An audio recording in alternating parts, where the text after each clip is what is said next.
హరహర మహాదేవ్, రక్ష రక్ష గురుదేవ్.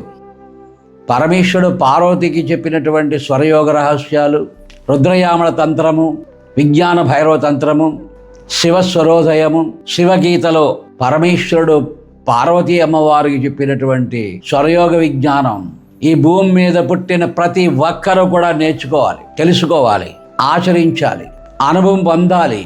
బ్రహ్మరాత, భ్రమల రాత, పూర్వజన్మ రాత మీ చేతులతో మీరు ఇలా తుడిచేసుకుని కడిగేసుకుని మీకు కావలసినట్టుగా రాసుకోవాలి. అదే పరమేశ్వరుడు చెప్పిన విజ్ఞానం. స్వరయోగం, సప్తస్వరయోగం, శ్రీ విద్య, సప్తస్వరయోగ రహస్యాలు. అట్లాంటి విజ్ఞానాన్ని మనం ఈ రోజున కలియుగంలో ప్రతి విద్యార్థి నేర్చుకుని తను ఏది సాధించాలన్నా, జిల్లా కలెక్టర్ కావాలన్నా, వరల్డ్ ప్రెసిడెంట్ కావాలన్నా, చక్రవర్తి కావాలన్నా, త్రైలోకాధిపత్యం కావాలన్నా, గురుస్థానాన్ని అధిరోహించాలన్నా, ఇహపర సౌఖ్యాలు రెండు. భోగం ఉన్న చోట మోక్షం ఉండదు, మోక్షం ఉన్న చోట భోగం ఉండదు. భోగము మోక్షము కూడా స్వరయోగం సాధన చేసే ప్రతి విద్యార్థికి ఉంటుంది. ఆయన ఏది సాధించాలో అది సాధించగలుగుతాడు.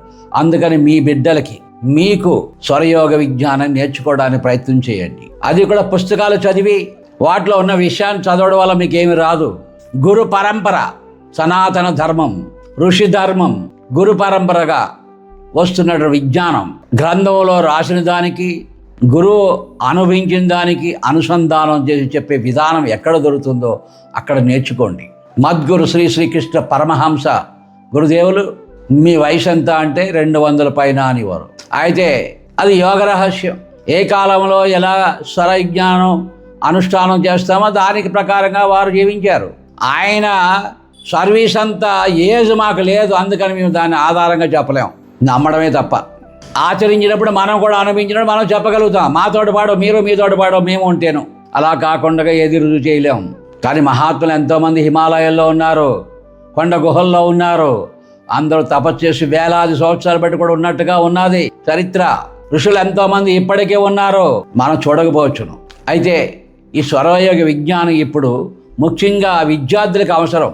10వ తరగతి నుంచి పై తరగతులకు వెళ్ళడానికి, డిగ్రీలు పట్టాలు సంపాదించి గొప్పగా ఉండడానికి ఈ స్వరయోగ విజ్ఞానం ఇప్పుడు కొంతవరకు మీకు విద్యార్థుల కోసం ప్రేమపూర్వకంగా మీకు కానుకగా తెలియజేయడం జరుగుతుంది. అందులో ముఖ్యంగా స్వరయోగం అంటే సూర్య చంద్రుల నాడులు. సూర్య భగవానుడు అంటే పురుష స్వరూపము, చంద్ర భగవానుడు అంటే స్త్రీ స్వరూపము. సూర్య స్వరము అంటే మన కుడిముక్కు యొక్క నాసిక రంధ్రంలో వస్తున్నటువంటి ఉచ్ఛ్వాస నిశ్వాసల ప్రాణశక్తి. చంద్రస్వరం, శక్తి స్వరం అంటే మన ఎడమ ముక్కు నుంచి వస్తున్నటువంటి ప్రాణశక్తి, ఉచ్ఛ్వాస నిశ్వాసాలని చంద్రస్వరము, శక్తి స్వరము అంటారు. అయితే ఈ 2 స్వరాల మయాన్ని సుషుమ్న నాడి 2 సమానంగా వచ్చేటటువంటి ప్రాణశక్తిని సుషుమ్న స్వరము అంటారు. ఈ సుషుమ్న స్వరంలో మనసు నిర్మలంగా ఉండడానికి, దైవ జ్ఞానం చేయడానికి, గురువుని దైవాన్ని దర్శించడానికి ఉపయోగపడుతుంది. ఈ కుడివైపు ఉన్నటువంటి ప్రాణశక్తి వలన ప్రపంచంలో ఏ కార్యమైనా సరే, విజయ కార్యాలు, నిర్మాణాత్మక కార్యాలు ఏ అయినా సరే, బలమైన కార్యాలు, నిర్వహణ కార్యాలు చేయడానికి మీ యొక్క స్వశక్తిని ఉపయోగించి అది సాధించడానికి ఉపయోగపడతాయి. అలాగే ఎడవైపు ఉన్న ప్రాణశక్తి వలన మన జీవితంలోని నిర్మలంగా ఉండడానికి, శాంతిగా ఉండడానికి, ప్రశాంతంగా ఉండడానికి, విశ్రాంతి తీసుకోవడానికి ఉపయోగపడుతుంది. అయితే ఇప్పుడు విద్యార్థి తాను చదువుతున్నటువంటి చదువుని జ్ఞాపశక్తి పెంచుకోవడానికి, చదివింది బుర్రలో ఉండడానికి, బుర్రలో ఉన్నది పరీక్ష రాసేటప్పుడు, టీచర్కి అప్పచెప్పేటప్పుడు గుర్తు రావాలి అంటే నీకు తప్పనిసరిగా సూర్యస్వరము కుడివైపు శ్వాస ఉండి తీరాలి. అందులో దీర్ఘంగా శ్వాస రావడం, కనీసం 16 అంగుళాల శ్వాస రావడం, లేదా 12 అంగుళాల శ్వాస రావడం, అంతవరకు వస్తుండగా పృథ్వీ జలతత్వాలు ఉండగా పరీక్ష రాయి, నీ చదివినంతా గుర్తుంటుంది. ఫస్ట్ క్లాస్లో పాస్ అవుతావు. నీ విద్యాలయంలో మొదటి తరగతిగా పాస్ అవ్వాలన్నా, రాష్ట్రంలో మొదటిగా నువ్వు ఉత్తీర్ణుడు కావాలన్నా, అలా ప్రపంచంలో ఉత్తీర్ణుడు కావాలన్నా, ఏ విద్యార్థికైనా సరే, ఏ తరగతి కన్నా సరే, ఏ డిగ్రీ కన్నా సరే సూర్యేశ్వరము, పృథ్వీ జలతత్వాలు ఉంటుండగా చదవండి, రాయండి, పరీక్షల్లో పాస్ అయి తీరుతారు. చంద్రస్వరం ఉండగా రాయడం వలన, చదవడం వలన మర్చిపోతారు, ఫెయిల్ అయి తీరుతారు. ఇది స్వరయోగ విజ్ఞానంలో భూత భవిష్యత్ వర్తమాన కాలజ్ఞానం విజ్ఞాన అనుభవంతో ఉన్నటువంటిది. కనుక మీరు ఇంద్రాసనంలో కూర్చోండి. మీ విద్యాలయాల్లోని మీ ఇంట్లోని కుర్చీలో కూర్చున్నప్పుడు ఇంద్రాసనంలో కూర్చోండి. ఇంద్రాసనం అంటే ఎడమ కాలు ఇలా మడిచి కూర్చోండి, కుడికాలు ఫ్రీగా ఉంచుకోండి, ఎడమ ప్రక్కకి ఇలా జారి కాసేపు ఒక 5 నిమిషాలు కూర్చోండి. సూర్యేశ్వరం వచ్చి తీరుతుంది. ఒక్కసారి ఊపిరి తీసుకుని ఊపిరి వదలండి. ఎడమవైపుని శ్వాసను మూసేయండి. కుడివైపు శ్వాసలో ఐ నమః సరస్వతీ నమః, ఐం నమః సరస్వతీ నమః అని కనీసం 21 సార్లు ఊపిరి తీసుకోండి. ఐం నమః ఊపిరి తీసుకోండి, వదలండి. ఐం నమః ఊపిరి తీసుకోండి, వదలండి. ఐం నమః ఊపిరి తీసుకోండి, వదలండి. ఐం నమః ఊపిరి తీసుకుని వదలండి. ఐం నమః ఊపిరి తీసుకుని ఊపిరి వదలండి. ఐం నమః ఊపిరి తీసుకుని ఊపిరి వదలండి. ఇలాగ 21 సార్లు చేయండి. మీ చేతులు ఆ సమయంలో పెన్న కానీ పుస్తకం కానీ చేతితో పట్టుకోండి. శ్వాసను తీసుకోండి, శ్వాసను వదలండి. కళ్ళకు అద్దుకోండి, పరీక్ష రాయండి. మీరు తప్పనిసరిగా విజయం సాధిస్తారు. సూర్యేశ్వరంలో పరీక్ష రాయడం వలన, సూర్యేశ్వరంలో కార్యసాధన చేయడం వల్ల విజయాన్ని సాధిస్తాం. ఇది సరస్వతి. సరస్వతి అంటే ఎవరో కాదు, మీ ప్రాణమే. మీ ఉచ్ఛ్వాస నిశ్వాసలే ప్రాణం. ఆ ప్రాణమే సరస్వతి.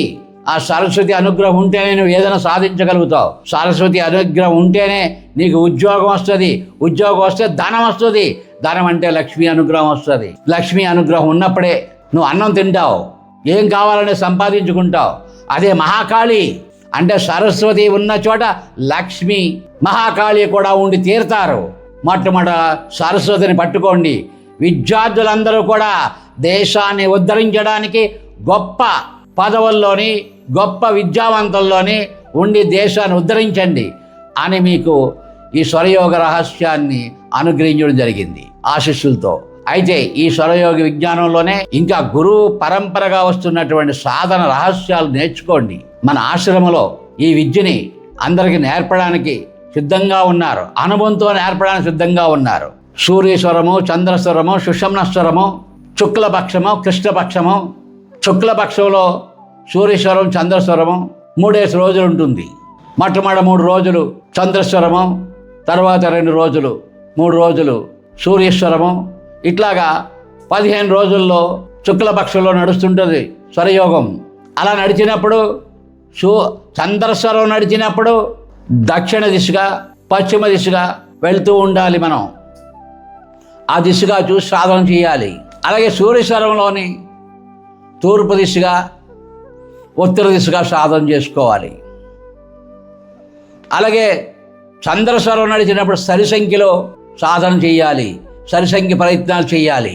అలాగే సూర్యస్వరంలో బేసి సంఖ్యలో మనం సాధన చేయాలి, బేసి ప్రయత్నాలే చేయాలి. అట్లాగా తిథి, వారము, నక్షత్రము, పంచభూతాలు నీ శరీరంలో సప్తధాతువులకి, సప్త స్వరాలకి అనుసంధానం చేసి యూనివర్సల్కి, అనంత విశ్వానికి అనుసంధానం అయ్యి మనం సాధన చేసినట్లయితే తప్పనిసరిగా మనకి విజయం లభిస్తుంది. ఉదాహరణకి ఈరోజు రథసప్తమి, శుక్లపక్షం, పాడ్యమి నుంచి మాఘపాడ్యమి నుంచి శుక్లపక్షం, పాడ్యమి, విద్యా, తదియ చంద్రస్వరం, చవితి, పంచమి, షష్ఠి సూర్యేశ్వరం.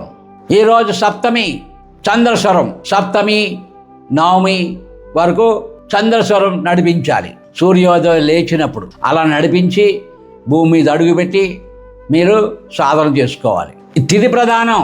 ఎందుకంటే రోజు కంటే తిథి గొప్పది, తిథి కంటే నక్షత్రం గొప్పది, నక్షత్రం కంటే లగ్నం గొప్పది. ఇలా తిథి, వార, నక్షత్రాలు అనుసంధానం చేసి మనం ఈరోజు ఏంటి, ఏ రోజు, రోజుకి తిథికి సంబంధం ఉందా లేదా, ఉంటే సూపర్. తిథికి వారానికి సంబంధం లేదు.